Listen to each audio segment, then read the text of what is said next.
Finally জয়ের মুখ দেখলো আরসিবি। 1 মাস পরে তারা আবার একটা ম্যাচ জিতলো। লাস্ট তারা ম্যাচ জিতেছিল 25শে মার্চ, আর আজকে 25শে এপ্রিল। 1 মাস পরে আরেকটা ম্যাচ জিতলো। সানরাইজ হায়দ্রাবাদ যে গাড়িটা তারা চালাচ্ছিল ব্রেক ছাড়া গাড়ি, সেখানে আরসিবি একটু হলেও তাদেরকে থামিয়ে দিল। এই উইকটা শুরু হয়েছিল আইপিএল এ পে ব্যাক উইক হিসাবে। আরসিবির সাথে যে জিনিসটা হয়েছিল, সানরাইজ আর হায়দ্রাবাদের যে ম্যাচ হয়েছিল, এই ম্যাচের আগের ম্যাচটা, সেখানে হাইয়েস্ট রান করেছিল সানরাইজ হায়দ্রাবাদ। তো সেখানে আজকে আরসিবি তার পুরোপুরি পে ব্যাক করেছে। পে ব্যাক তো হয়েছে, কিন্তু পে ব্যাকটা এমন ভাবে হয়েছে যে হায়দ্রাবাদে কোয়ালিফাই করতে কোথাও না কোথাও এই ম্যাচটার জন্য একটু বাধা পড়তে পারে। কারণ এই ধরনের টিমের বিরুদ্ধে খেলতে গেলে, কারণ ব্যাঙ্গালোর নকআউট প্রায় হয়ে গেছে এই সিজনে, তো এই ধরনের টিমের সাথে খেলতে গেলে কি হয় যে তাদের হারানোর কিছু থাকে না, পাওয়ার কিছু থাকে না। তো তারা একটা খুব ভালো অ্যানিমেটেড বডি ল্যাঙ্গুয়েজ নিয়ে মাঠে নামে।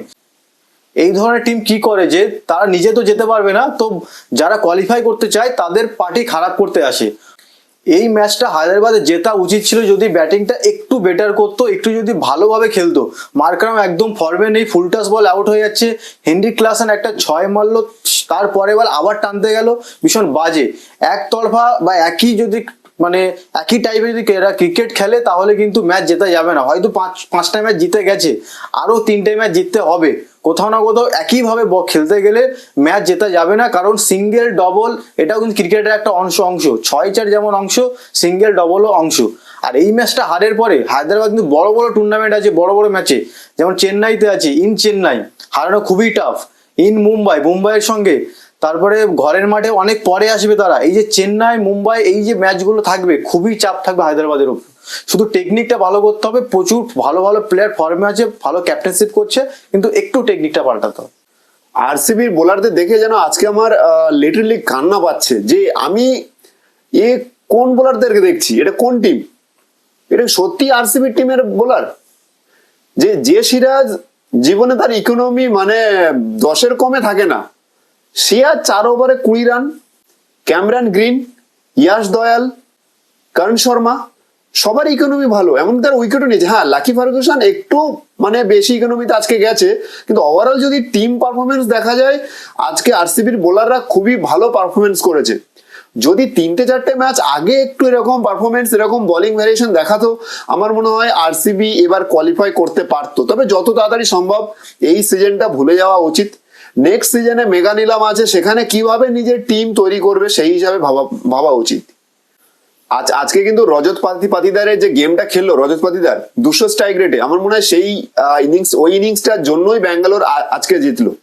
যেভাবে থেমে গেছিল ব্যাঙ্গালোরের রানের গতি, তো সেখানে এসে রজত পাতিদার যে 200 স্ট্রাইক রেটে এই পিচে খেলা, এই পিচ কিন্তু স্লো পিচ, এই পিচে অ্যাটাক ইজিলি হচ্ছে না। এই স্লো পিচে যে রজত পাতিদার যে অ্যাটাকটা করেছে, সেটা খুবই একটা ভালো মানের যে ও ব্যাটসম্যান, সেটা দেখা গেল, সেটা আবারও প্রমাণ হলো। একদম ঠিক। আমরা ইন্ডিয়াতে স্পিনার খেলে এমন দুটো প্লেয়ার আমি নাম বলি, শিবম দুবে ক্লিন হিট, আর তারপরে যদি কারোর নাম থাকে সেটা রজত পাতিদার, পুরো স্পিনার ক্লিন হিট মারছে। এটা তো গেল, কিন্তু ব্যাপারটা হলো আজকে যে টপিকে সবাই বলছে যে বিরাট কোহলির স্ট্রাইক রেট অনেক কমে গেছে। বিরাট কোহলি কিন্তু 15 বলে প্রায় 32-এর কাছাকাছি চলে গেছিল। সেখানে বিরাট কোহলি যখন লাস্ট 6টা মারে 5 ওভার 5 বলে, তারপরে 15 ওভারে আউট হয়, এটা কিন্তু টি20-র ক্ষেত্রে ভীষণ একটা বাজে। হ্যাঁ, হতে পারে যে ডেভিড ওয়ার্নারের মতো বড় প্লেয়ার একটা টাইমে 1-2 ম্যাচ স্ট্রাইক রেট খারাপ গেছে, 1-2 ম্যাচ স্ট্রাইক খারাপ যাবে, কিন্তু আলটিমেট যে টিমটা জিতেছে এটাই বড় কথা। কিন্তু বিরাট কোহলি আজকে একটু স্ট্রাগল করে গেছে স্লো পিচে, হতে পারে, কিন্তু বিরাট কোহলি কিন্তু অনেক বেটার প্লেয়ার, আমরা জানি সে রিকভারি করবে। আজকে বিরাট কোহলি যে গেম খেলেছে, আমার মনে হয় যদি সানরাইজ হায়দ্রাবাদের মধ্যে কোনো একটা প্লেয়ার যদি ওই গেমটা খেলতো, সানরাইজ আজকে জিতে যেত। সব পিচে তো এটা কি হবে না। আমরা তো এর আগেও বিরাট কোহলিকে এই সিজনে 200 স্ট্রাইক রেটে খেলতে দেখছি, কিন্তু সব পিচে অ্যাটাক করা যাচ্ছে না। সানরাইজ হায়দ্রাবাদ যদি ভাবে যে এইভাবেই খেলবো, তাহলে হয় 100 রানে বান্ডিল হবে, না হলে 300 রান করবে, এরকম চলতে থাকবে। তবে বুঝে শুনে বড় সব ব্যাটসম্যান, অনেক বড় মাপের টিম, ভালো খেলছে, ভালো কোচ, আই থিঙ্ক রিকভার করবে সানরাইজ হায়দ্রাবাদ। আর ব্যাঙ্গালোর সব থেকে আজকের ম্যাচ আর কলকাতার ম্যাচে ভালো প্লেইং ইলেভেন খেলাচ্ছি। যে করণ শর্মা মাঠের বাইরে T20 মানে লেগ স্পিনার একটা টিমে থাকতেই হবে। লেগ স্পিনার উইকেট টেকার, সব টিমে লেগ স্পিনার উইকেট টেকার। সেখানে ব্যাঙ্গালোরটা লেগ স্পিনার আছে, তাকে বাইরে বসিয়ে রেখেছে।